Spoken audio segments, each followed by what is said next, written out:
Mi la movaran, crecían al corazón de una tierra que parecía talada por la guerra. Entre montañas afaladas como cuchillos, en la región de CDA, en la frontera entre Irak y Turquía, aprendí desde juego que la vida allí era más de resistencia que de vida. Mi madre siempre decía que la tierra nunca olvidaba, guardaba cada lágrima, cada grito y cada bala disparada. Para mí, la guerra era algo natural, como la llegada del invierno con el primer soplo de viento o las flores que florecen y mueren sin dar cuenta. Todo tenía su ciclo, incluso la destrucción. A los 15, ya sabía desmontar y limpiar un rifle sin siquiera abrir los ojos.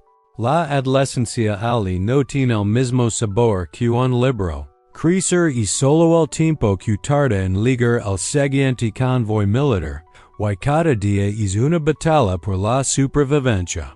Así fue como me metí en el contrabando de armas, un salvavidas para un grupo extremista que creía que la libertad ligaba con el sonido de un disparo. Lo único que aprendí fue a hacer cadenas pesadas, más pesadas que las de nuestros enemigos. Mis amigos y yo, jóvenes como yo, sacrificamos nuestras vidas por una causa que parece repetir sin cesar. Una idea que ya no entendía su significado, pero que nos consumía a todos por igual. Mi mejor amigo se llamaba Soren. Juntos, compartimos una hogaza de pan duro y desafiamos el frío de las mañanas interminables en una zanja que cavamos en la ladera de una colina sin nombre. La vida se trataba de eso, sobrevivir, sonar con las pequeñas cosas. Soren se acaba con comprar un rebaco de cabras para su madre.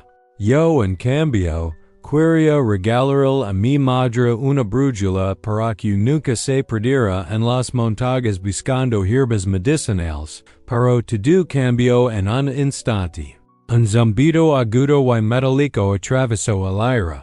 Un dron apareció de la nada, lanzando fuego a pocos metros de distancia. El impacto sacudió el suelo, destrozando la arena y el aire. Cuando el mundo se quedó en silencio, solo quedaron el dolor y el vacío. Fragmentos de metal me atravesaron el hombro, y el silencio que siguió fue más ensordecedor que cualquier explosión. Cuando por fin logré aliarme, vi a Soren tendido en el polvo, con el pecho abierto y la mirada fija en algo que yo no podía ver. Me acerqué a él, temblando de miedo y culpa, y intenté detener la hemorragia con mis manos sucias. Pero me agarró del cuello con sus últimas fuerzas y, sin aliento, susurró algo que jamás olvidaré. Él me encontró. Sus palabras no tenían sentido. Se moría, como si hablara de alguien a quien nunca había conocido. ¿Jesús? Pense. ¿Cómo podía mencionar ese nombre ahora? No entendía. Quería que me lo explicara, pero mientras intentaba sacar respuestas, repetía la misma frase, como si fuera lo último que le saliera con sentido. Como si fuera la clave de algo que me trascendía, y entonces se fue. Murió con esas palabras en los labios, y yo me quedé con la pregunta ardiendo en mi interior. ¿Quién era Jesús? Regresé al campamento, abrumado por la rabia, sin poder dormir en y comer. Cada pensamiento era un recuerdo del rostro de Soren, sus palabras resonando en mi mente, y es nombre que no entendía. Cuando intenté buscar respuestas en mis compañeros, me di cuenta de que, para ellos, Dios no era más que una idea lejana y irrelevante. Creían en la religión de la pólvora, de la destrucción. No tenían tiempo para alguien que sanara en lugar de herir. La aire me consumía, pero al mismo tiempo, la duda me atormentaba. Así que decidí arriesgarlo todo. Crucé al otro lado, a Turquía, donde hoy hablar de un grupo de cristianos que ofrecen ayuda humanitaria en campos de refugiados.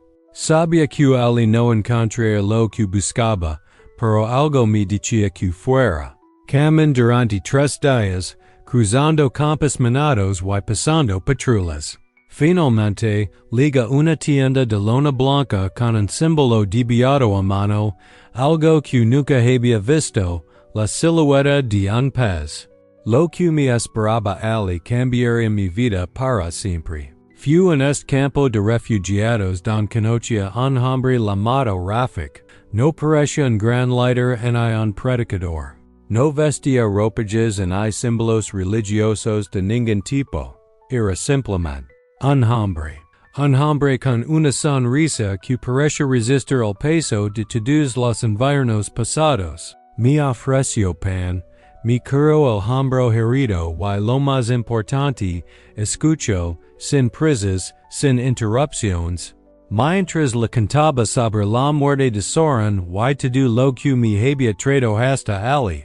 Cuando terminó de hablar, Rafik sacó un cuaderno desgastado de su mochila y, con la calma de quien ha visto mucho, empezó a leer. Me mostró un pasaje del evangelio que hablaba de Jesús llorando ante la tumba de un amigo. Las palabras salieron lentas y suaves, como hojas de olivo mecidas por el viento nocturno. Nunca había oído nada igual. La idea de un Dios que lloraba, que sentía el dolor ajeno, fue como una cuquilla que atravesó las capas de cinismo que cargaba. Porque hasta entonces, creía que los dioses se alimentaban del dolor ajeno, que el poder provenía de la destrucción. Pero Jesús no necesitaba mártires para ser grande. Era grande porque sentía, porque lloraba. Algo dentro de mí empezó a agitarse. Y esa noche, el campamento estaba en silencio. El olor a sopa de lentejas se mezclaba con el humo de la leña humeda. Oía el llanto de los niños, los ronquidos de quienes intentaban dormir, pero dentro de mí había algo más real que cualquier cosa que hubiera experimentado jamás. Sentí una voz susurrando en mi pecho, Baron, yo también lo por ti me estremecí, pero no era una alucinación. Lo sabía. Sabía que algo estaba pasando. La verdad se revelaba de una forma que escapaba a mi control. A la mañana siguiente, yo no pude resistir más. Le pedí a Rafik que me explicara más sobre Jesús, el hombre que lloró, que resucitó a los muertos, que perdonó a quienes lo crucificaron. Durante semanas, había escuchado historias de un carpintero que tocaba a leprosos, que se sentaba con los marginados e incluso perdonó a quienes lo habrían matado. Con cada historia, caía una nueva piedra del muro de odio y desconfianza que había construido a lo largo de los ecos. Entonces llegó el momento. Me arrodillé en el duro suelo de grava, con las manos temblorosas, pero el alma en paz. Declare, en voz baja pero firme, quiero seguir a Dios con las manos traspasadas. No hubo fanfarrias ni luces brillantes, pero había algo dentro de mí que yo no podía expresar con palabras. Me había liberado. El peso de mi rifle desapareció, aunque seguía colgado del hombro, como una sombra del pasado. Le entregué mi arma a Rafik y, con ella, abandoné al hombre que había sido hasta ese momento. El grupo extremista me consideraba un traitor. Pusieron precio a mi cabeza, como antes habíamos puesto balas y explosions. Huí por valles desconocidos, guiado por campesinos que me condujeron por senderos de rocas y espinos. Durante meses, dormí en lugares desconocidos, cambiando el nombre y usando vendas para ocultar las cicatrices de mi rostro. Era un fugitivo, lleno de cicatrices y solo. Por eso hoy me llaman el mártir sin rostro. Por dicha atrás al viejo Baron, aquel que vivió para la guerra, para el odio. Ese hombre se derrumbó ante la verdad, hasta que incluso mi propio reflejo se volvió irreconocible. Hoy vivo entre refugiados en la frontera, compartiendo con ellos una esperanza arrancada de un cuaderno desgastado, páginas amarillentas que hablaban de un Dios que murió por sus enemigos y resucitó por sus amigos. Mi plepito es un rincón donde las madres reparten pan y las niñas juegan con pelotas remendadas. Mi Biblia vaya conmigo, envuelta en un trozo de tela cosido por la abuela de Soran. Cada noche, la leo en silencio, a la tenue luz de una linterna. Mientras el viento agita la lona de la tienda. A veces, el viento parece repetir, bienaventurados los que loren, porque un día rirán. Y siempre, cuando oigo el zumbido lejano de los drones, se me hela la sangre. Pero entonces cierro los ojos y recuerdo las palabras de Soran. Él me encontró. Jesús me encontró. En 3 segundos, comprendí que vivir sin rostro no era una tragedia, sino un privilegio. Porque ahora levo el rostro de quien murió por sus enemigos y resucitó por sus amigos. Y sé con una convicción silenciosa que la tierra enguardará el recuerdo de las balas que can. Pero también guardará el recuerdo de las lágrimas transformadas en la semilla de un reino donde no hay lugar para fusiles, donde reina la paz sin necesidad de violencia. A veces me pregunto que en Siria si Esdras no hubiera cruzado el cielo, si Soran todavía estuviera aquí, respirando. Si yo todavía estuviera luchando por una bandera, yo no sabría qué significaba. Pero hay silencios más fuertes que las bombas. Hay encuentros que no hacen ruido, pero que son más desarmantes que cualquier explosión. Y estos encuentros son los que, al final, moldean la verdadera vida. Era una tarde cualquiera, en medio de una improvisación. Estaba allí, rodeado de niños, enseñando a leer en un taller hecho con calles de cartón y mesas prestadas. De repente, un niño me miró con esos ojos grandes y preguntó, simplemente, ¿cuándo supo Jesús decir? Re para mis adentros, pero también sentí el peso de algo profundo en esas palabras, algo más poderoso que cualquier teología que hubiera leído. Era como si ese niño hubiera captado algo que yo apenas comenzaba a captar. Le dije que Jesús no solo sabía cuándo hablar, sino que hablaba con la voz de quien vivía entre los escombros, con un acento roto, como quien sabe lo que significa sobrevivir, no porque lo haya elegido, sino porque no le queda otra opción. Y en ese momento comprendí que predicar no era solo recitar versículos o repetirlos como una fórmula mágica. Predicar era traducir esos versículos al lenguaje del hambre, el miedo, la perdida, la tierra arrasada que llevamos dentro. Me convertí en un punto, no porque lo hubiera planeado, sino porque el dolor me enseñó a cruzar. De un lado a otro. De la violencia al perdón, del orgullo a la compasión, de una identidad rota a una nueva que no depende de don nace ni de la sangre que corre por mis venas. Una noche, una joven llegó al campamento.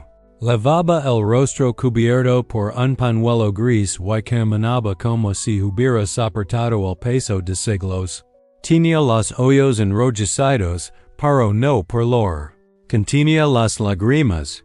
Se llama Dylan y había huido de una banda de exploradores en la frontera. Nadie quería escucharla. La gente la evitaba. Pero cuando la mayor vi en sus ojos el abismo que conoce bien, el que me consumió tras la muerte de Soran, me senté a su lado. Le ofrecí té caliente y comencé a hablar de un Dios que también había sido traicionado, golpeado y abandonado. Le leí un passage del evangelio de Juan. El ladrón solo viene a robar, matar y destruir. Yo he venido para que tengan vida y la tengan en abundancia. Dylan no lo entendia to do, pero comprendió lo más importante, que hay una voz que no quiere quitarle nada, que no quiere usarla, sino que desea amarla incondicionalmente, sin reservas. Why he, algo dentro de mí también sano. Hoy Dylan canta con los niños del campamento. Su voz tiembla, pero no de miedo. Cada nota que canta parece sanar algo en el aire, como si de alguna manera estuviera recomponiendo un mundo roto. Un día, llegaron soldados a inspeccionar el campamento. Llevaban uniformes nuevos, pero sus ojos eran viejos, marcados por la desconfianza y el peso de las balas que habían disparado. Me miraron fijamente un rato, como buscando algo. Y entonces, uno de ellos me reconoció. ¿Eres Baran, verdad? El cuello del frente de batalla. No mentí. Dije que sí, que yo era Baran, o mejor dicho, que alguna vez lo fue. Escupió al suelo, como si fuera el único gesto que sabía hacer. Traicionaste al pueblo. Es peor que un desertor. Su odio era visible, pero para mi sorpresa, no disparó. Lo mire, no con ira, sino con compasión. Why, de alguna manera, yo tampoco. Quizás era la primera vez que ninguno de los dos cumplía con las expectativas del otro. En los días de lluvia, cuando el barro lo cubre todo y el frío cala hasta los huesos, suelo escribir cartas. Cartas que nunca envío. Cartas a mi madre, a Soren, a mí mismo. En una de ellas escribí: si alguna vez me buscan, no me busquen en fotos antiguas. No me busquen en listas de conventions en tumbas sin nombre. Busquem entre quienes perdonan, entre quienes loren con otros sin querer comprenderlo todo. Busquem donde el pan se parte con las manos heridas, y la esperanza no se entierra como algo perdido. No sé qué será de mi mañana. Quizás la guerra regrese, porque el mundo parece adicto a reciclar odio y destrucción. Pero quizás quienes me buscan me encuentran, no en el rostro que una vez tuve, sino en los ojos de quienes enseñarían que hay una vida por vivir. Incluso entre los escombros, incluso en el dolor del camino. Soy Baran, pero también soy algo más que eso. Y quizás me encuentras don las palabras y no tienen el poder de cambiar. Pero don las manos rotas siguen dando, sanando, ofreciendo. Pueden matarme, pero la muerte no me asusta. Lo peor que me ha pasado en la vida no fue perder la vida en ver mi pueblo consumido por el fuego. El verdadero dolor fue vivir sin saber que existía un amor que no necesitaba mi violencia para ser real. Ahora entiendo que no fui yo quien encontró algo. Fue Jesús quien me encontró, entre el polvo, las ruinas, la culpa, y no me exigió nada, solo me miró. Y con esa mirada, limpió mi nombre. El mundo sigue como si nada hubiera cambiado, pero hay rincones donde el reino de Dios se infiltra, silencioso, persistent, imparable, como el agua que se filtra por las grietas de las rocas. Y yo, que una vez fui Baran el contrabandista, Baran el sin rostro, Baran el traitor, hoy soy simplemente Baran, un testigo de la misericordia que no necesita pasaporte. Porque la verdadera revolución no empezó con un ejército en una bandera, sino con un trozo de madera. Su sangre no exige venganza, sino reconciliación. Y aquí estoy sin esperar el cielo, sino sembrándolo don puede. Con cada sonrisa, con cada abrazo, con cada taza de té compartida con quienes el mundo desechó. Porque yo también fui descartado, hasta que me susurraron al oído, Lori por ti también. Hace poco conocía un niño llamado Jemmy. No tendría más de 7 años, pero sus ojos reflejaban un invierno intenso como los de muchos otros que he visto. lo encontré en solo, en una cueva a 2 kilómetros del campamento, abrazando el cuerpo de su hermanita, que ya no respiraba. No loro, no hablo. Simplemente se quedó allí, como si no comprendiera que la muerte no pide permiso en idea un manual. Lo trajeron envuelto en una manta, pidiendo que lo calmara. Pero no se puede calmar a alguien que ha visto demasiado. Lo que necesita es compañía. Y esa noche, dormimos juntos. Se acurrucó en mi regazo, hecho una bola de dolor, yo risa en silencio, sin palabras, simplemente sincronizando mi respiración con su dolor. Al amanecer, me pidió un papel un lápiz. Dio que quería escribir una carta a Jesús. Con su letra descuidada escribió: Jesús, si encuentras a mi hermana, dile que me espera. Me deram. Porque allí, en ese simple trozo de papel, comprendí que hay cartas que no necesitan celo, solo fe. Aquí los días están marcados por llegadas y salidas. A veces aparece alguien, con el rostro cubierto y la mirada recelosa, buscando comida y, sin saberlo, buscando también algo más. Así luego un tal eram, un ex-miliciano como yo, pero con más tatuajes que palabras. No confiaba en nadie, dormía con un cuchillo bajo la almohada y miraba a todos con la sospecha de quien ha sido traicionado tantas veces. Para una noche, me veo rezando, y eso lo perturbó más que cualquier sermón. Me pregunto con sarcasmo por qué hablaba solo. Le dije que no hablaba solo, que hablaba con alguien que nunca dejaba de buscarlo. Se rió, con esa risa amarga que ha sepultado a tantos. Pero el día siguiente, regresó. Se sentó en silencio, observando, sin hacer preguntas, simplemente escuchando. Una semana después, me ayudó a montar una tienda de campaña para una mujer embarazada que había venido de Alepo.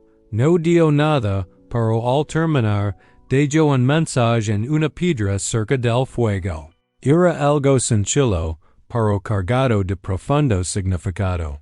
Escribió: El dolor es lo único que todos tenemos, pero la elección de cómo vivir con él es nuestra. Eso fue todo. Y supe en ese momento que la verdadera transformación no se da en grandes discursos, sino en el silencio de las acciones. En la forma en que, día tras día, empezamos a cargar con el dolor ajeno con un corazón más ligero y abierto. A veces, la mayor revolución no está en lo que decimos, sino en lo que hacemos, en las pequeñas decisiones que tomamos por los demás y por nosotros mismos a cada paso. Yo, Barón, he sido muchas cosas, pero hoy soy alguien que ha aprendido a vivir no con el peso de la violencia, sino con la ligereza del perdón. Y quizás es la verdadera libertad. Si Jesús perdona, quiero aprender a no odiar. Eso es todo. No pidió nada, no firmó ninguna promesa, pero sabía que algo había cambiado dentro de mí. Se había abierto una grieta, y por ahí entró la luz. Seguía sintiendo miedo, por supuesto, pero más que eso, empecé a sentir compasión. La versión de mí que solo vivía para la venganza y la violencia ya no existía. Barón, el que cargaba munición y odio, ya no camina entre los hombres. Y si alguien viene a buscarlo, no lo encontrará. Solo encontrarán a alguien que lava los pies y los demás en lugar de apuntar con armas. Alguien que aprendió a lorar con los que sufren y a sonreír con los que intentan reconstruir. Hace poco enterramos a un anciano al que todos conocen como el loco de la esquina. Nadie sabía su nombre, solo que contaba historias locas y imposibles mientras los niños se aferraban a sus piernas. Murió en silencio, en plena noche, con una sonrisa tan grande que parece haber sonado con el cielo. La construimos una tumba sencilla, hecha con piedras y una cruz torcida de 2 piezas de madera. En la lápida escribí, aquí es alguien que supo escoger. Y mientras escribía esas palabras, sup que quería ser recordado así, no por lo que destruye, sino por lo que logra reconstruir con los pedazos de mi fe. A veces, en las noches más difíciles, cuando el viento sopla fuerte y amenaza con derribarlo todo, mi arrodillo bajo las estrellas y me permito hablar con quien nunca me pidió ser perfecto. Soy sincero con él. Le digo que tengo miedo de volver a caer, que a veces extrago la falsa seguridad del rifle, que hay días en que me siento pequeño, inútil, pero siempre escucho la misma voz, tranquila y constante. No eres la misma persona. Eres mía, y eso me basta. Y de alguna manera, eso siempre es suficiente. Una vez, mientras distribuo mantas cerca del extremo este del campamento, vi una mujer sentada junto a una pila de ladrillos rotos. No miraba a nadie, tenía los pies cubiertos de barro seco y sus ojos parecían 2 legos a punto de desportarse. Me acerqué con cautela, sin invadir su espacio, le ofrecí un trozo de pan y le pregunté su nombre. Azan dio solo eso. Nada más. Días después, uno de los voluntarios me dijo que Azan provenía del mismo pueblo donde se estrelló el dron, donde murió Soran. Mi mundo pareció detenerse por un instante. Todo el polvo de los caminos que había recorrido se me subió a la garganta. Regresé esa tarde a buscarla. Le pregunté si conoció a Soran. Sus ojos brillaron en silencio, pero no respondió. Simplemente dijo, su madre murió de pena. La tumba de Soran está bajo un granado que nunca dio fruto. Me senté junto a Azan, y el silencio entre nosotros duró tanto que se convirtió en una conversación silenciosa y compartida. Finalmente, como la Biblia envuelta en la tela que la abuela de Soran había cosido y se la puso en las manos, no la abrió. Simplemente la sostuvo, y eso fue suficiente. No hay prisa en ciertos momentos. Hay cosas que no necesitan decirse, solo sentirse. Con el tiempo, Azan se unió al equipo. Empezó a enseñar a otras mujeres a hacer jabones de hierbas, con menos que conocen el dolor, pero también la sanación. A veces la vida parece dar vueltas, llevándonos de vuelta a los mismos lugares. Pero de alguna manera, lo que parece perdido encuentra su camino, y lo que parece imposible encuentra la manera de florecer. Hoy me pregunto a dónde me llevará mi viaje, pero sé que, donde quiera que vaya, ya he encontrado suficiente para sostenerme. El peso de la violencia se ha elevado, y el amor que ahora levo no necesita armas inhabitables. Se contagia a través de pequeños gestos, en la sonrisa de Azan, en la quietud del anciano que supo escoger, en las sencillas de un trozo de pan compartido, porque, al final, eso es lo que realmente importa. También prepara infusiones para calmar el insomnio de los niños. Pero hay días en que no dice ni una palabra, días en que simplemente la ves mirando al cielo, con una mirada que parece preguntar, ¿por qué él y no yo? Entiendo esa pregunta. La he gritado muchas veces en mi corazón a lo largo de los ecos. Y aunque nunca he escuchado una respuesta con truenos y relámpagos, he aprendido, con el tiempo, que hay respuestas que no se expresan con palabras. Hay heridas que sanan no con explicaciones, sino con presencia. Y si Dios me salvó, no fue para darme todas las respuestas, sino para hacerme compañía. Una noche, mientras el campamento dormía, se oyeron disparos no muy lejos. Las madres despertaron de repente, cubriendo esos hijos con sus propios cuerpos. Algunos hombres impulsivos quisieron salir con palos y piedras, pero les dije que esperaron. Encendí la lámpara, agarré el libro que siempre me acompaña y subí la colina.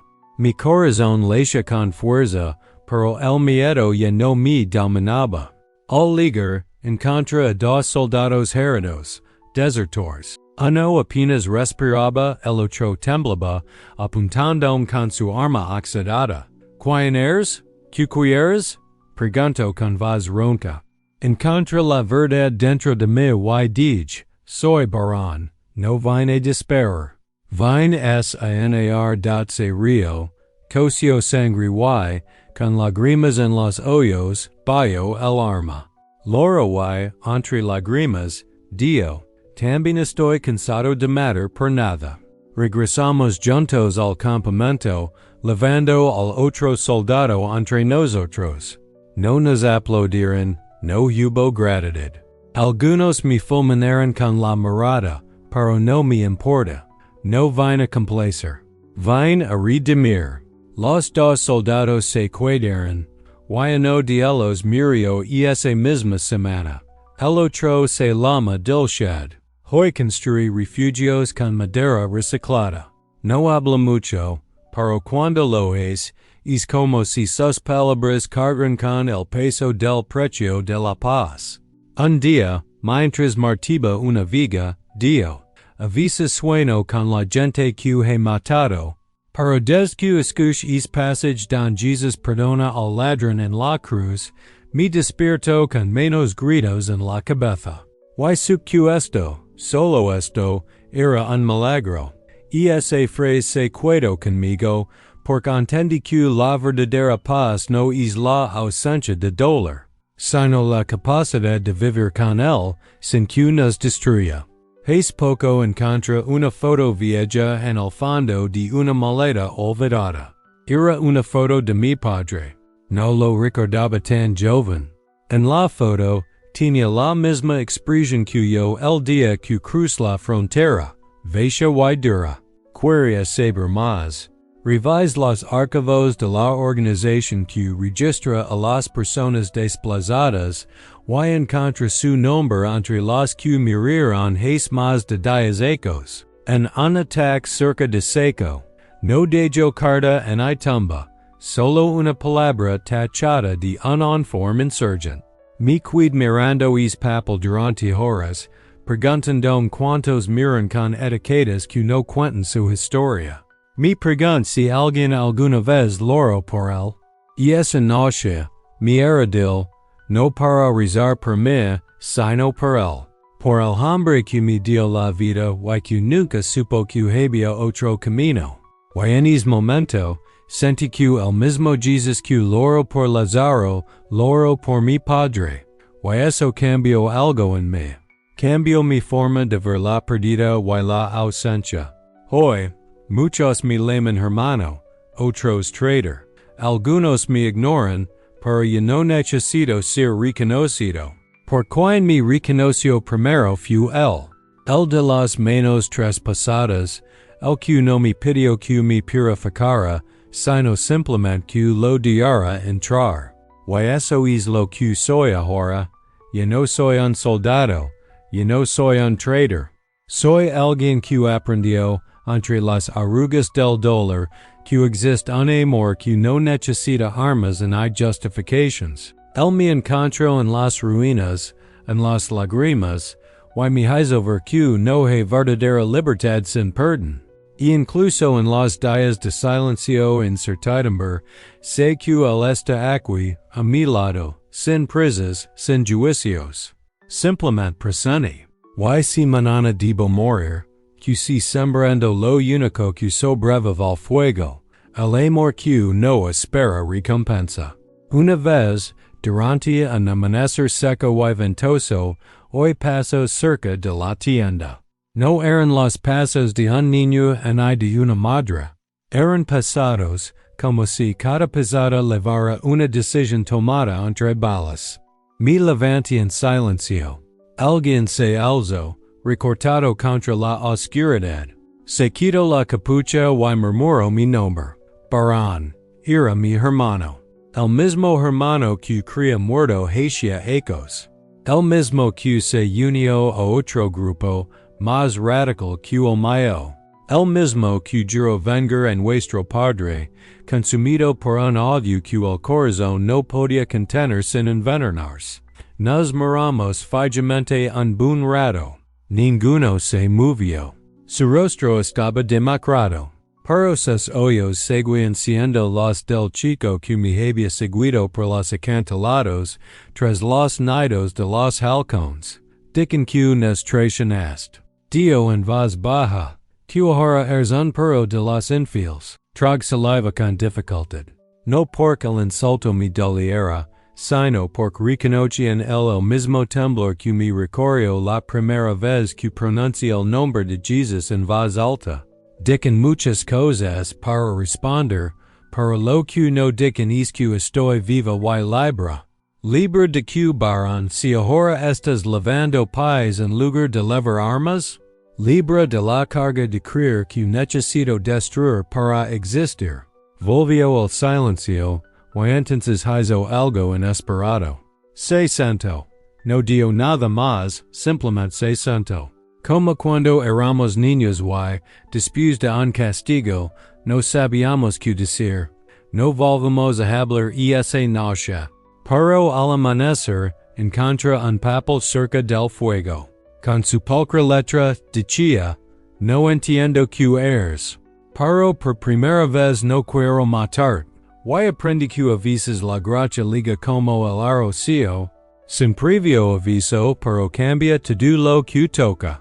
Pasaron las semanas. A veces escribo frases que he aprendido del evangelio en las paredes de las tiendas. Una tarde, una anciana se me acercó. Había leído una de estas frases. Perdónalos, porque no saben lo que hacen. Ella me preguntó, con una mirada profunda, ¿de verdad lo crees, hijo? Le dije que sí, que no siempre me siento así, pero que lo creo. Entonces me dio, entonces muéstramelo. Porque todavía no puedo perdonar a quien mató a mi nieta. No tenía respuestas. Simplemente le ofrecí mi mano. Empezamos en odiar juntos, le dio. Y así fue. Empezamos a caminar todas las mañanas, a veces para hablar del tiempo, otras veces de su nieta, o simplemente de nada.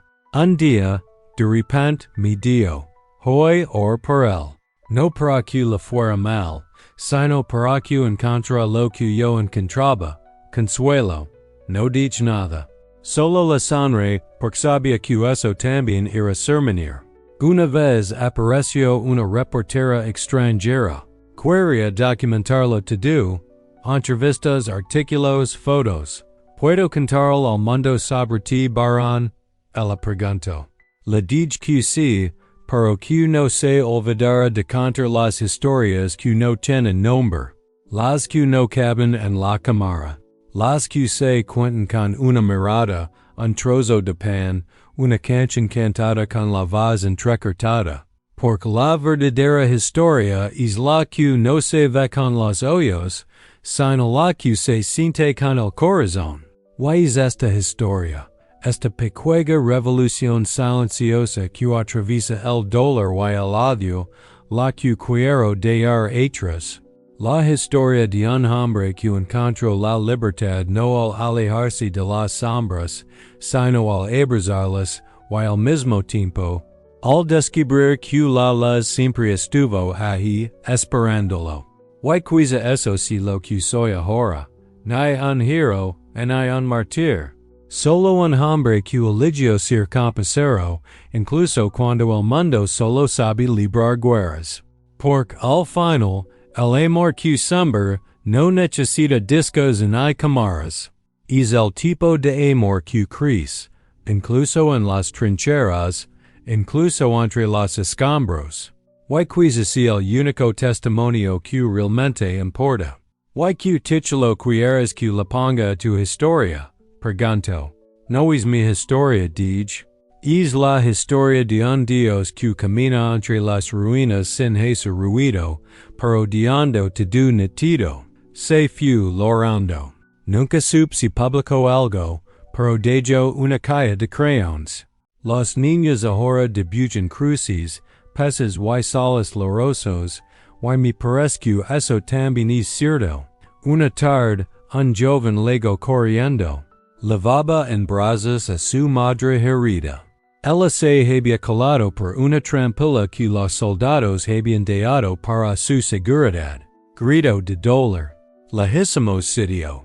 La tratamos lo mejor que pudimos. El joven me miró con desesperación.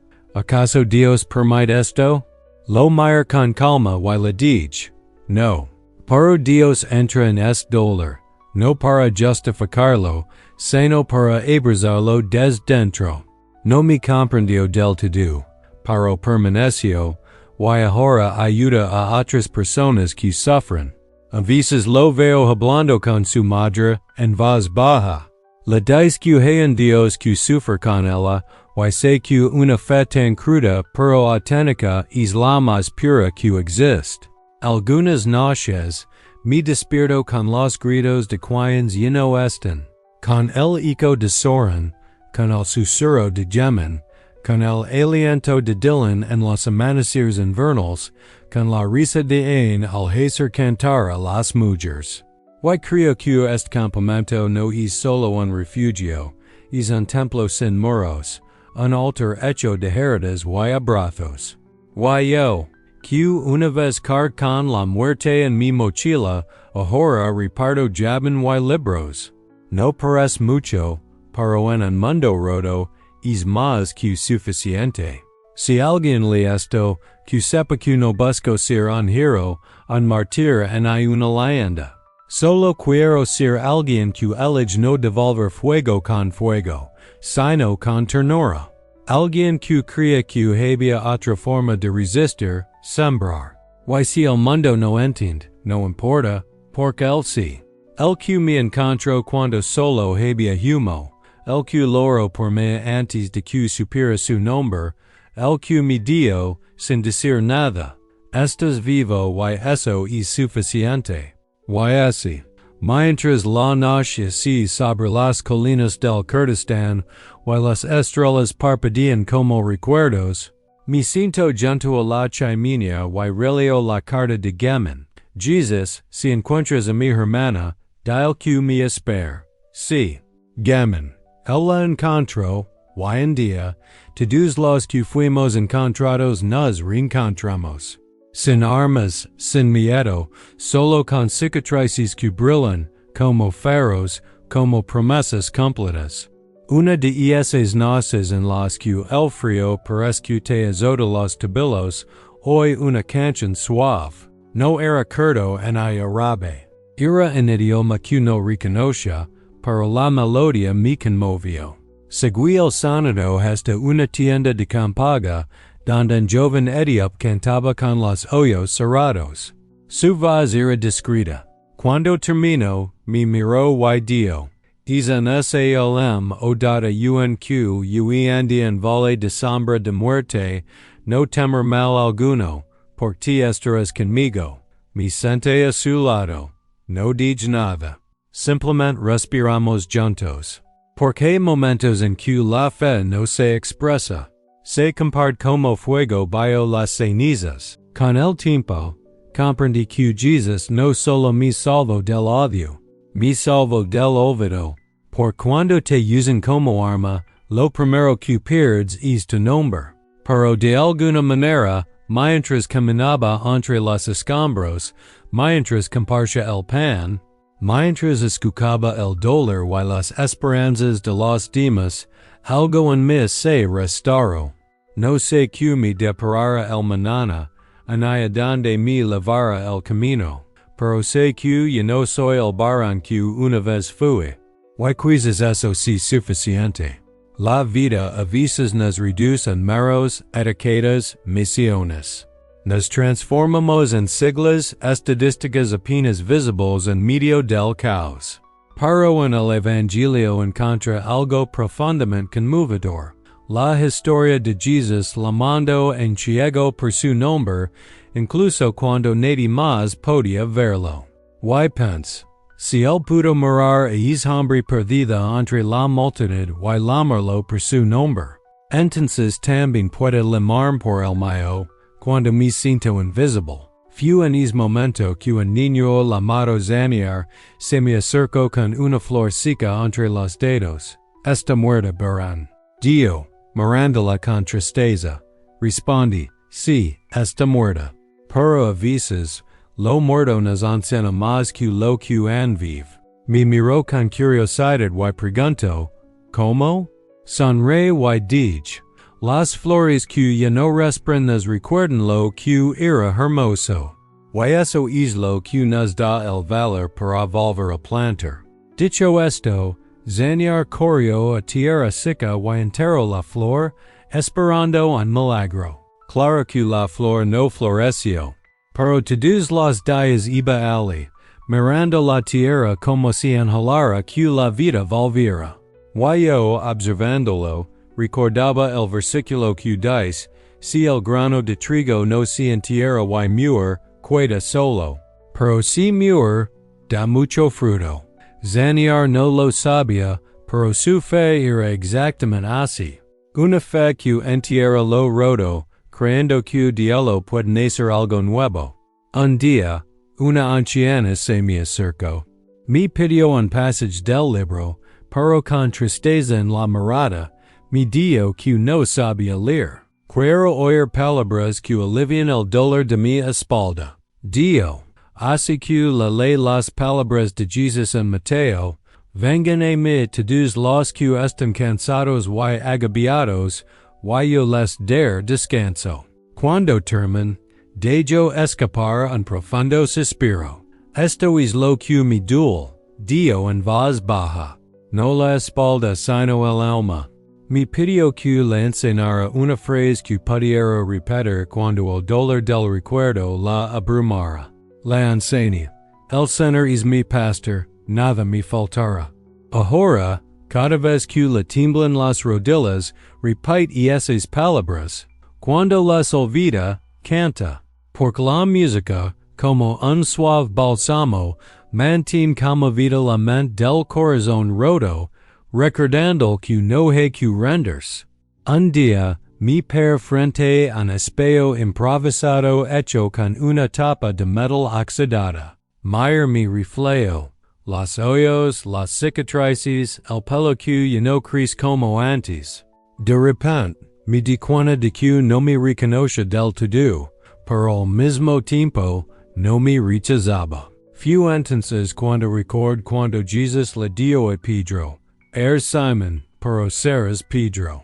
Y pens, a veces ya no somos quienes éramos, y no somos quienes seremos, pero eso no disminuye nuestro valor. Dios, en última instancia, no nos ve como algo feo, sino como un proceso. Si pudo edificar la iglesia sobre un hombre que lo negó 3 veces, entonces también puede construir algo nuevo en mí. Fue entonces cuando Jamil llegó al campamento. Un joven afgano con labios agrietados y acento quebrado había cruzado montañas, perdido a su hermana en el camino y, a pesar del hambre, rechazaba toda comida, aceptando solo agua. Después de beber, me miró con ojos de dolor y dijo, no quiero seguir más. Estoy cansado de ver cómo todo muere antes de florecer. Lo levo la orilla de un río seco. Me agach recogí un puñado de tierra y le dije, esto también parece muerto, pero con la lluvia, revive. Me miró con enojo y preguntó, ¿y si no llueve? Le conté de Elias, de cómo oro pidiendo lluvia 7 veces hasta que apareció una pequeña nube en el horizonte. A veces, eso es la fe, dije. Espera, incluso cuando el cielo está vacío. Jamil no dio nada, pero al día siguiente trajo semillas de algún lugar y las plantó en la tierra seca. Esperaba que, como la tierra, él también volviera a florecer. Vienen de lugares don las moradas permanecen feas, sin perseguir, como si cada segundo fuera una eternidad. Muchos no hablan. Otros duermen con un cuchillo bajo la almohada. Pero ella no que me busca cada noche. Se llama Renaz, perdió a su familia en un bombardeo, y aunque dice no creer en Dios, cada vez que me ve rezando, dice que se siente cerca, como si de alguna manera estuviera allí. No sé cómo alguien puede hablar con alguien a quien no ve, pero por alguna razón me recuerda al viento. Yo tampoco lo veo, pero sé exactamente cuando me toca la cara. Renaz no reza, pero el otro día trajo pan y lo parció con las manos. Aquí, en este lugar, este acto de compartir es lo más sagrado que podemos hacer. A veces, los gestos sencillos tienen un poder que las palabras jamás podrán explicar. Una noche, soné con son, caminando entre nubes grises. No dio nada, solo me miró. En el sueño, la presencia estaba bien y sonrió, señalando un árbol cubierto de joyas doradas. Al despertar estaba confundida, sin entender el significado del sueño. Pero esa tarde, una niña se me acercó con una joya pintada con los colores de Vichu y me dio. Este es tu árbol. El que guarda todos los nombres que no han sido olvidados, no dice nada, solo la abraza. De alguna manera, comprendí que Dios habla de muchas maneras, incluso a través de crayons. Recuerda en passage de Isaías que dice, miren, estoy haciendo algo nuevo, ¿no lo reconocerán? Abrir un camino en el desierto y ríos en la soledad. Y cada día en este campamento lo veo suceder, no en grandes milagros, sino en pequeñas resurrecciones. En madres que vuelven a reír, en niños que aprenden a confiar, en hombres que desatan su iris en saber en amar, y en mí también. Ya no soy aquel varón roto, sino un varón restaurado. No soy perfecto, pero me sosten, no lo que es, sino aquel que me encontró entre las cenizas y decidió cuidarse. Y esa misma semana, recibí una carta. No tenía remitente, solo mi nombre, escrito con tinta borrosa. Al principio, pensé que era una trampa, algo para atrapar a quienes en albergaban compasión, pero al abrirla, reconocí la letra. Era de Kawa, un viejo compañero de armas, alguien con quien había luchado codo con codo en otra vida. Había muerto por mí, pensé, pero estaba vivo, o al menos, estaba recluido en una penitenciaria militar al norte de Mosul. La carta decía solo una línea. Barón, si todavía hay lugar para alguien como yo, dime donde encontrarlo. Me temblaban las manos. Record que fue Kawuyahon quien detonó el explosivo que mató a 3 civiles, creando los espías. En aquel momento, no lo defendí. Y no lo justifico ahora. Pero en esa carta, vi algo. Una explica silenciosa de redención. No escribí un sermón, no cite versículos, no hice promesas. Simplemente respondí con las palabras que Pablo escribió a los romanos, donde el pecado abundó, sobreabundó la gracia. Y le dije, Kawa si respiras, todavía hay espacio. Y si vienen no buscan templos. Vengan a don compartimos el pan. Todavía no sé si lego esa carta, pero desde que la escribí, mi sueño es más ligero. Algo en me ha cambiado. Una noche, me desperté con un llanto suave de esos que intentan calarse. Era Aram, el ex activista del tatuaje. Estaba sentado solo en el rincón donde guardamos la línea, cabizbajo. ¿Te duele algo? Pregunta en voz baja, sintiendo la fragilidad de cada palabra. Niego con la cabeza, pero su mirada era distante, como si estuviera perdido en algún lugar donde el dolor nunca cesa. Al acercarme, vi que sostenía una página arrancada de una Biblia vieja. No sabía de don había salido, pero la página estaba marcada, como si tuviera miedo de tocarla, miedo de romperla por error. Me mostró la página, y allí, con letras temblorosas, estaba Juan 3:17. Porque no envió a su Hijo al mundo para condenar al mundo, sino para que el mundo se salvo por él. Y cierto varón, dio con voz suave, como la de un niño perdida, como si hubiera encontrado algo que llevaba tanto tiempo buscando sin saberlo. Sí, Aram no vino a condenarnos, vino a encontrarnos, incluso cuando nadie más lo haría. Ascensió, como si la frase fuera suficiente, y luego guardó silencio. Al día siguiente, lo vi lavando los pies de un anciano enfermo sin una sola palabra, solo un gesto.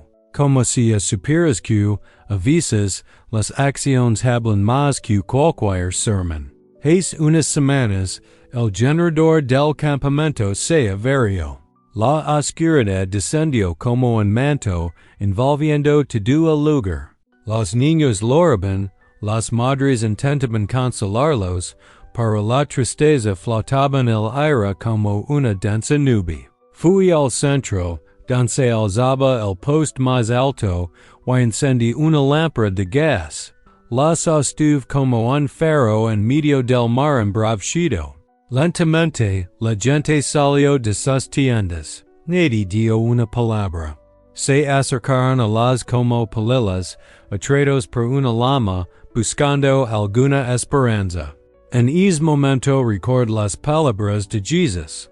Yo soy la luz del mundo. El que me sigue no andará en tinieblas, sino que tendrá la luz de la vida. No arreglamos el generador esa noche, pero algo en esas almas rotas empezó a sanar. A veces, eso es lo que necesitamos. No una solución, sino una luz por pequeña que sea, que aclare la oscuridad. A la mañana siguiente, una madre vino a verme con su hijo en brazos. Tenía fiebre alta y los labios agrietados y secos. No había más medicinas. Loro. No puedo perder a otro. Dio, con un dolor que conoce bien. Ya había enterrado a su esposo y a su hija en menos de un mes. Mi heredil, puse la mano en la frente del niño y or. No use palabras bonitas y fuertes. Simplemente dije, Jesus, no me pidas demasiada fe. Simplemente no te vayas. Para cuando salió el sol, la fiebre había bajado. Ahora, sé que muchos dirán que era solo el cuerpo del niño luchando contra la fiebre, pero dentro de mí sentí algo más. Sentí como si el cielo hubiera descendido, no para cambiar las leyes de la física, sino para sostener a una madre que ya no podía contener nada. Y esa noche, con el silencio del campamento de fondo, record las piedras. Aquellos que nunca regresaron, aquellos cuyos nombres se perdieron en la guerra, en el dolor, en el miedo.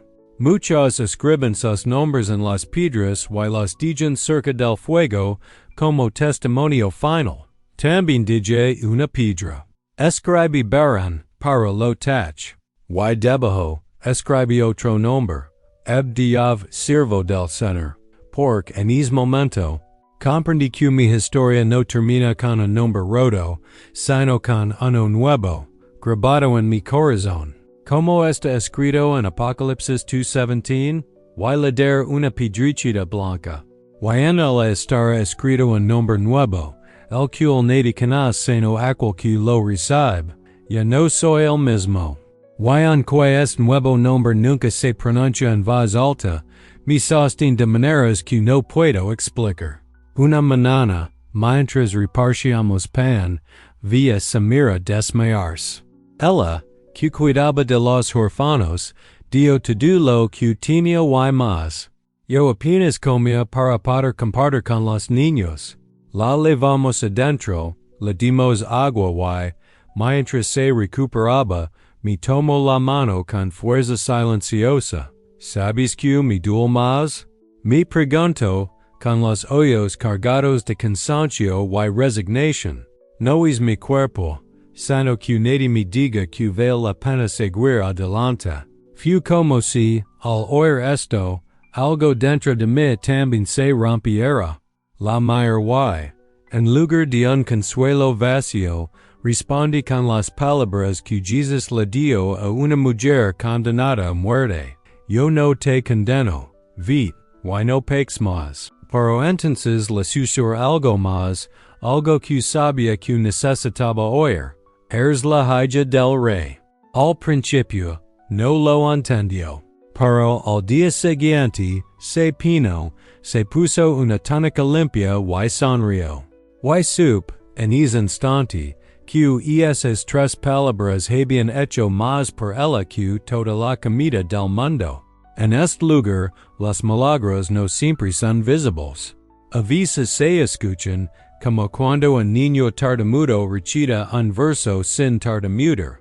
No se encuentran en grandes gestos, sino en pequeñas señales de sanación, en palabras sencillas que llegan al corazón. O cuando un hombre que solo sabía gritar de repente encuentra las palabras para susurrar una oración. O cuando alguien que nunca había tocado un rostro con cariño finalmente acaricia una mejilla por primera vez. Y te das cuenta de que el reino ya ha llegado. No porque sea visible, sino porque está presente en el viento suave, en la voz que nos llama, en la cruz que nos marca.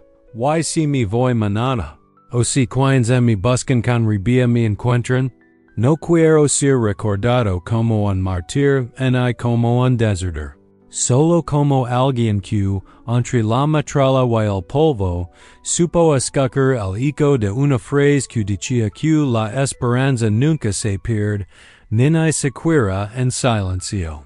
Yo también lo haré por ti, porque al final, no fui yo quien hizo algo grande, fue el quien se hizo pequeño para alcanzarme. Y eso basta. Una tarde se me acercó un joven, no tendría más de 16 años. Llevaba un pañuelo negro sobre la cara y una mochila vieja al hombro. Me miró con la mirada de quien quiere pedir algo pero no sabe cómo decirlo. ¿Tienes comida aquí? Preguntó. Asentí y le ofrecí pan, pero se negó. No vine por eso. Vine porque hoy que tienes algo que impide que otros se quiebren. Guard silencio. No sabía qué decir. Si supiera lo que brada que estaba, no me pediría nada. Pero insistió. ¿Es cierto que hablas con Dios, incluso sin verlo? Pense por un momento y en lugar de responder pregunta. ¿Hablas con el viento cuando estás solo? Sí, a veces, respondió bajando la voz. Entonces sabes cómo se hace, dije. Le puse la mano en el hombro y juntos oramos. No sé qué palabras dije, creo que no dije ninguna. Nos quedamos allí en silencio, uno frente al otro. Cuando abrió los ojos, los tenía llenos de lágrimas. Habló, casi en un susurro. Es como cuando llegas a casa, pero no hay casa, lo que sientes es él. El niño regresó al día siguiente, y al siguiente, y al siguiente. Hoy, encena a leer a los pequeños. Sigue usando el pañuelo, pero ya no para esconderse. Ahora lo lleva en el brazo, como símbolo de que su historia no está enterrada. Se está escribiendo. Una noche, soñé que estaba perdido en medio del mar. No había luna ni orilla, solo una oscuridad infinita y liquida.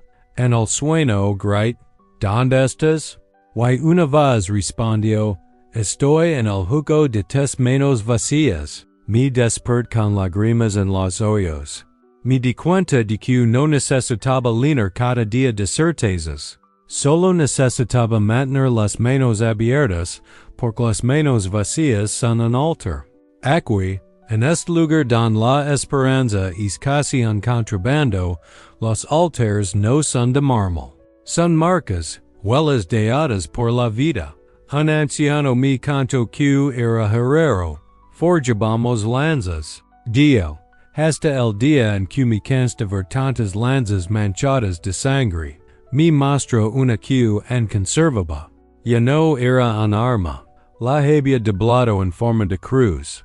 Para que el hero también tenga redención, Dio colga esta cruz en la puerta del refugio, no para alejar la muerte, sino para recordarnos que el amor no tiene por qué ser fuerte, simplemente tiene que perdurar. Y lo es, a veces me preguntan, ¿por qué sigo aquí? ¿Por qué no me voy mientras pueda? Y la respuesta no lego en un sermón en las páginas de un libro. La respuesta está en los ojos del joven que ahora enseña a leer. Está en la cruz doblada que, de arma, se convirtió en un recordatorio de amor. La respuesta está en cada mano abierta, en cada oración susurrada, en cada simple acto de quienes deciden no llorar, sino cuidarse. Encontré esperanza en los ojos de una chica que me mostró un debullo. Era un sol con lágrimas. ¿Por qué llora el sol? Pregunt, ella respondió, porque tú lo ve, pero aún así brilla. Y entonces pense, así es como quiero vivir, viéndolo todo, lo feo, lo duro, lo injusto, pero en brillando. Y si ti también estás en guerra, aunque nadie lo sepa, si llevas una mochila invisible llena de recuerdos pasados, si estás cansado de rezar y sentir que Dios no responde, no te vayas. Cuídate, no porque tenga respuestas, sino porque aquí, entre las ruinas, aprendemos algo que el ruido del mundo no nos deja oír. A veces, quienes callan no callan porque no tengan nada que decir, sino porque lo han contigo. Y eso también es una respuesta. A primera hora de la mañana, antes de que cantaran los gallos, me despertó un murmullo. Parecía un susurro bajo, casi imperceptible. Seguí el sonido hasta la tienda de Ahmed, un hombre que nunca hablaba, siempre ausente, con la mirada perdida en un pasado que nadie se atrevía a nombrar. Estaba sentado allí con una vela encendida y un papel arrugado en las manos. No dio nada, y yo no pregunté. Murmuraba, lo siento, no necesito preguntar por qué. A veces no es falta ver la herida para sentir el dolor. Simplemente me senté a su lado y, sin decir palabra, lo haré también. Ali, en el silencio, sin nombres, con solo la presencia de quien puede sanar lo que el tiempo ha destruido, algo en su interior se quebró. No fue suficiente para romper las cadenas que lo ataban, pero había una ligereza en el aire. Desde ese día, Ahmed no ha hablado mucho, pero cuando saluda a alguien, sus ojos, ahora claros, hablan más fuerte que cualquier sermón. Una vez una niña me preguntó, ¿cómo suena Dios? Podría haber respondido con versículos o teorías, pero recuerdo un abrazo que recibí cuando estaba a punto de rendirme. Así que, con una sonrisa, le dije, suena como un abrazo que llega en el momento justo. Ella me devolvió la sonrisa y me abrazó. Y en ese abrazo, escucha Dios. A veces pienso que todo es dolor, esta espera, esta guerra, y solo un largo susurro de Dios que comenzó en el origen del mundo. En medio de las bombas, las traiciones y la desesperación, Él todavía habla, no con truenos, sino con pequeños gestos, como cuando alguien ofrece su último pedazo de pan, o cuando alguien que no sabe leer memoriza un versículo solo porque le es bien al corazón. Estamos rodeados de altares invisibles, y cada lágrima que no se sola, cada gesto de compasión, es una oración silenciosa. El otro día, me encontré escribiendo nombres en un viejo cuaderno. No los nombres de los caídos, sino de los que resistieron, los que siguen adelante, los que aman, incluso cuando el amor duele. Y mientras escribía, Mi di cuenta de que los nombres formaban una oración. Una oración que decía, somos los que creemos que incluso en medio de la destrucción, la paz puede florecer. Y empecé a orar porque en ese momento lo entendí. No estoy solo. Nunca lo he estado. Somos un ejército, pero sin fusiles, con fe. Y esta fe no necesita aplausos ni victorias. Solo necesita que alguien le sostenga la mano cuando flaquea. Un día, si me voy de aquí, quiero en lugar don nadie conozca mi historia. Don pueda plantar un árbol y verlo crecer, sin tener que recordar las bombas que caerán. Con la esperanza no necesita justificación, solo raíces profundas que se aferran a la tierra, sin miedo a la tormenta. Pero si eso nunca sucede, si esta tierra sigue siendo mi desierto, entonces seguro siendo igual. Porque he aprendido que incluso los desiertos pueden florecer. Que los valles secos también pueden resonar con salmos, y que cuando siembran con lágrimas un día cosecharan canciones. Y si lees estas palabras en una noche oscura, en una cama fría, en medio del caos, ten la certeza de que esto es para ti. No estás solo. Aunque el mundo cree que todo está perdido, todavía hay alguien que te llama por tu nombre. No el nombre que te dirán al nacer, sino el que está escrito en el corazón de quienes te aman con fuego y ternura. Es nombre no se puede borrar, ni siquiera con la muerte. Y si es nombre resiste al olvido, ti también puedes, porque no eres un mero, en hay una estadística, en hay un caso más. Eres un verso en el viento, una historia que no ha llegado a su fin. Una semilla que, incluso aplastada, se niega a morir. Una vez vi una mujer bajo la lluvia, recogiendo trozos de pan mojado del suelo, los colocó con cuidado en una bolsa rota. La pregunta por qué lo hacía. Porque mañana alguien pasará hambre, mi Dios. Esta frase se me queda grabada en el alma. No por el pan, sino por la mañana solo, quien se harían el mañana se toman el tiempo de cuidar al presente, aunque dula, aunque si difícil. A veces yo también siento ganas de rendir. Sí, a mí también me pasa. Cuando veo a las niñas jugando entre los escombros, se me parte el corazón. Me pregunto qué clase de mundo les estamos dando, pero entonces los veo reír. Una risa manchada de tierra, pero limpia de odio. Y me dan ganas de intentarlo de nuevo, porque si siguen riendo, entonces puedo tener esperanza. La fe no es un refugio seguro, es una trinchera abierta al cielo. No es una certeza, es un latido, y no siempre resuena fuerte. A veces apenas se oye, pero cuando no queda nada, es todo lo que hay. Un joven me contó una vez que había perdido la fe. Ya no podía orar y cuando lo intentaba, solo oía silencio. Le dije que el silencio también es oración, que hay lantos que solo Dios entiende cuando no se pueden expresar con palabras.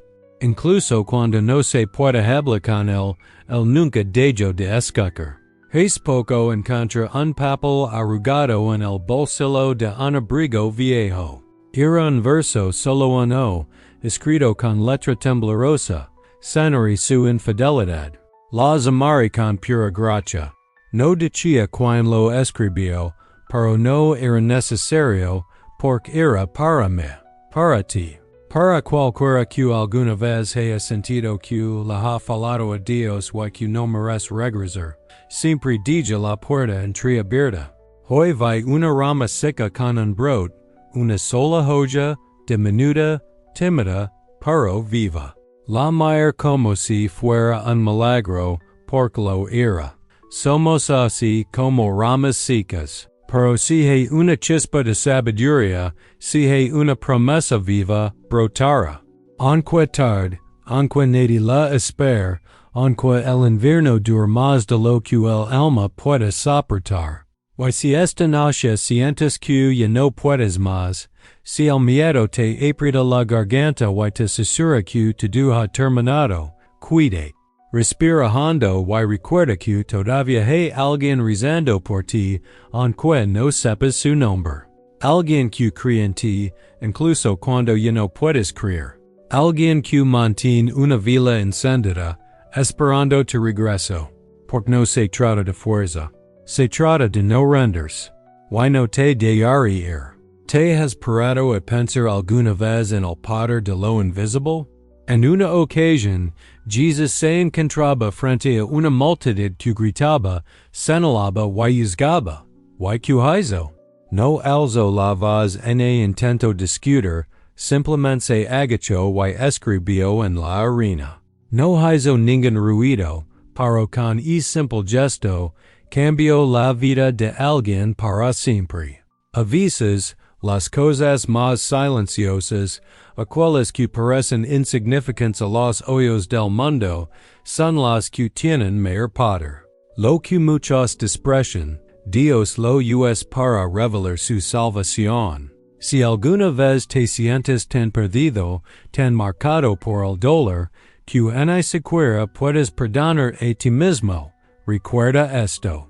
Incluso la arena, tocada por un hijo de Dios, puede convertirse en un altar. Y de alguna manera, esta historia, aunque larga, fragmentada y llena de heridas, es con pedazos de cielo. Y mientras brilla el sol, mientras nos llenan de lágrimas, mientras hay brazos extendidos y cruces alzadas, segura teniendo sentido. Porque la bondad de Dios no depende de las circunstancias. Y incluso en medio del sufrimiento, Él sigue siendo bueno. Y eso es suficiente para seguir adelante, para sembrar, para tener esperanza. Porque si sembramos entre lágrimas, cosecaremos canciones. Lo sé. Hoy amaneció nublado. El cielo parece incierto, como si el mundo no estuviera listo para despertar. Fui al pozo del campamento, donde unas mujeres recogían agua. Un silencio denso flotaba en el aire. Una de ellas, con las manos agrietadas por el frío, miró al suelo y me dijo, sin mucha fanfarria, soní con una mesa grande, llena de pan. Y en ese sueño, nadie se pelaba por qué, y te estabas allí. Pregunt, sorprendido, ¿estaba yo allí? Me respondió con la misma calma, sí, pero sabía que la mesa también era mía. Se fue con el cubo lleno, pero esas palabras se quedaron conmigo. Porque, de alguna manera, los sueños prestados a veces nos sostienen más que los nuestros. Hay momentos en que mi fe parece escabullirse entre mis dedos, como agua que no podemos contener. Pero entonces recuerdo a la mujer que, en silencio, toca el manto de Jesús. No pidió permiso, no hizo una gran ceremonia, simplemente extendió la mano con el corazón desesperado. Y Jesús no la rechazó, la llamó su hija. Y eso me basta. No necesito que me llamen santa, no necesito que me entiendan, ni tener las palabras adecuadas. Lo que más deseo es ser la hija de un padre que no teme mis cicatrices, que se arrodilló en la tierra para levantar a los que el mundo ha olvidado. Ayer veía unos niños jugando con botellas vacías. Las conversion en soldados castillos dragones. Uno de ellos dijo, mi guerrero tiene un escudo invisible, pero tú lo resist. El otro respondió, como ti, que siempre estás aquí. Me quedé paralizado. Ali, entre esas botellas vacías, Dios me hablaba. Un escudo invisible. Una fidelidad silenciosa. Una presencia constante, incluso cuando todo parece roto. El otro día, enterramos a un hombre sin nombre. Nadie sabía de dónde venía. Lo único que sabíamos era que le había dado su última manta a otro hombre que tenía más frío. mientras lo cubrimos con tierra, alguien susurró, quizás nunca fue famoso, pero en el cielo deberán gritar su nombre. Y en ese momento, comprendí algo profundo, la verdadera grandeza no es ruido. La eternidad no recompensa los discursos grandilocuentes, sino los pequeños actos de bondad. El cielo no está lleno de heroes de guerra, sino de artesanos del bien. Está lleno de personas que amarán en silencio, que no hirán en los momentos difíciles, que dirán sin esperar nada a cambio. Una tarde leía el Salmo 23 con un hombre que lo había perdido todo. Cuando llegamos a la parte que dice, aunque ande en valle de sombra de muerte, no temer mal alguno, me interrumpió. Esa no es una promesa de evitar el valle. Dio, es una promesa de compañía. Y few entonces cuando aprendí una lección poderosa, a menudo, lo más sanador no es salir del valle, sino saber que no estamos solos. Si leyendo esto, tienes los ojos cansados y el alma herida, quiero que sepas algo muy importante. Dios no necesita que seas fuerte para acercarte a Él. No necesitas ponerte pie para que te mire. El design hasta donde estás. No espera en la cima de la montaña. Baja al fondo del abismo. Se sienta en el lodo y se ensucia las manos por ti. Porque eso es el verdadero amor. No temlo rodo, no hay de la oscuridad, sino que la abraza hasta el amanecer. Una noche, mientras todos descansaban, alguien dejó una flor al pie de la cruz de hierro a la entrada del refugio. Una flor frágil y pequeña, pero logró sobrevivir a la noche. Al salir el sol, brilló como si hubiera vencido al invierno. En ese momento, algo dentro de mí se encendió y pensé, esto es lo que somos. Flores que florecen entre las ruinas, canciones que resuenan en las trincheras, manos vacías que se convierten en altares. Y sinceramente, si eso no es un milagro, no sé qué lo es. Y entonces, entre el polvo, entre el caos y los sonidos que nos rodeaban, alguien empezó a cantar. No era una canción hermosa, ni una melodía familiar, sino un simple murmullo, casi como una oración entrecortada. Pero había algo en su voz que nos hizo detenerlo todo. Dejamos de hablar, de comer, de pensar, porque en esa voz había una verdad tan pura, una verdad que no necesita armonía para conmover el alma. Era una mujer que había perdido a sus 3 hijos en distintos atentados. Una mujer que ya no tenía lágrimas, pero que en conservaba su voz. Y con esa voz, dio más que cualquier sermón. Sigo creyendo, aunque no entienda nada. Y fue en ese momento que comprendí algo que nunca he olvidado. La fe no se trata de ver, sino de seguir cantando cuando el eco de nuestra voz no responde. La fe es alzar la voz, no para exigir respuestas, sino para apoyarnos en lo invisible, pero que nos sostiene. Más tarde, un joven me mostró una foto arrugada. Era de él y su madre frente a una carpa con un cielo azul de fondo. La pregunta, ¿la extragas? Guardo silencio, pero luego dio, la honro. ¿Cómo? Pregunta. Con calma, respondió.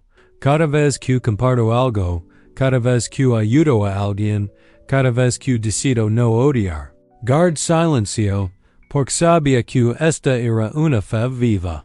Una fe que no se esconde en templos, que no se disfraza de aplausos. Una fe que es más que palabras, más que apariencia. Una fe que se ven las manos, que toca, que lava, que eleva. Recuerda algo que me dio un viejo pastor. Antes de cada sermón le pido a Dios 3 cosas. Que nunca olvide de don mi trajo. Que nunca me acostumbre su gracia y que nunca le rogue su gloria. Y cada noche, incluso cuando no estoy predicando, repito esa oración. Por todos predicamos de alguna manera, con lo que hacemos cuando nadie nos ve, con lo que elegimos cuando estamos quebrantados, con lo que calamos para no herir a nadie. También predicas con la manera de seguir adelante, con la manera de perdonar cuando tienes motivos para odiar, con la manera de cuidarte cuando todos a tu alrededor deciden irse. Una mañana me acerca un hombre que talaba madera con un cuchillo. Curioso, le pregunto, ¿qué haces? Me miró con la mirada perdida, como si estuviera en otra parte, y respondió, ¿para qué? Sin saber qué decir, seguí mirándolo fijamente, y luego añadió, hago esto para ponerlo en la tumba de mi hijo. Me quedé en silencio. Ninguna palabra podía aliviar ese peso. Me miró a los ojos y, con una calma casi rota, dijo, sé que Dios no te traerá de vuelta, pero si puedo talar algo que lo diga, te esperaré. Y fue allí, entre un simple trozo de madera, que comprendí que el dolor nunca vence. El amor nunca se rinde, ni siquiera en la tumba. Salí de allí llorando, no por la estima, sino por comprender que hay algo más fuerte que la muerte, y es el amor que perdura. Una tarde, mientras limpiaban los restos de un incendio, alguien encontró una Biblia. Los bordes estaban quemados, pero una página seguía intacta. Y en esa página estaban escritas las palabras, quienes esperan en el Señor renovarán sus fuerzas. Era como si, entre las cenizas, y esa palabra se hubiera conservado, como una promesa que nada puede consumir. Levamos el libro al centro del campamento y lo pusimos sobre una mesa de madera. Nadie lo toca. Nos quedamos allí, mirando fijamente, porque no era un libro cualquiera.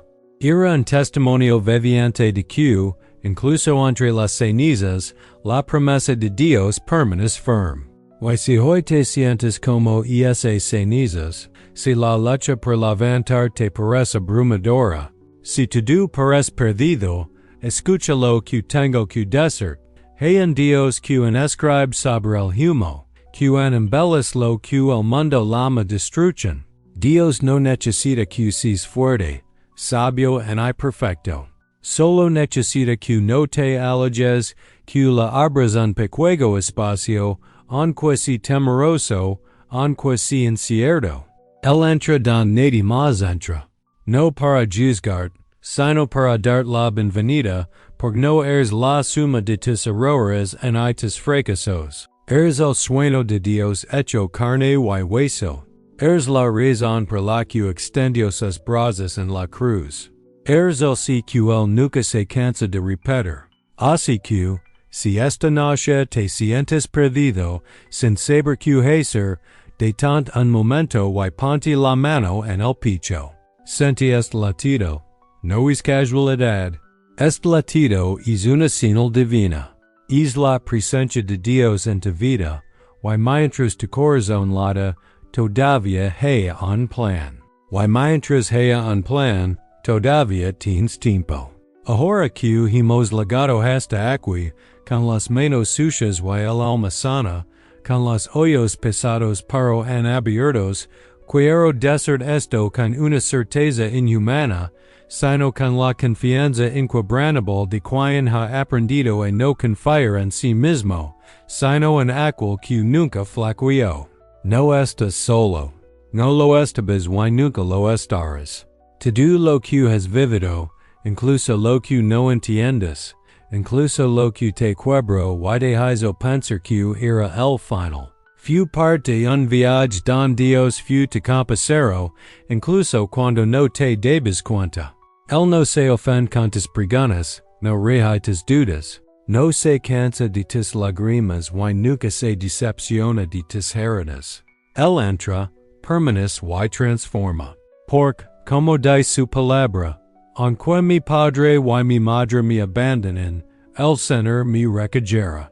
Salmo 27:10. Así que todo estará bien. No por tu se resuelva manana, sino por Dios no ha terminado contigo. Antin capítulos que escribir, canciones que cantar, personas que abrazar y milagros que no has visto. Cierra los ojos y si estarás cansado, pero no cierres el corazón, porque incluso en el silencio más profundo, él sigue susurrando tu nombre. Es nombre que nunca se borrará. Es nombre escrito en la palma de su mano. Es nombre por el que Jesus fue hasta el final, y nunca se arrepintió. Y si, por casualidad, vuelves a dudar, si el miedo te vuelve a abrumar, si el peso del mundo te oprime el pecho y te hace temblar, vuelve a leer esto. Con calma, respira hondo y recuerda, quien siembran entre lágrimas, incluso en los campos más aridos, cosecharon alegría.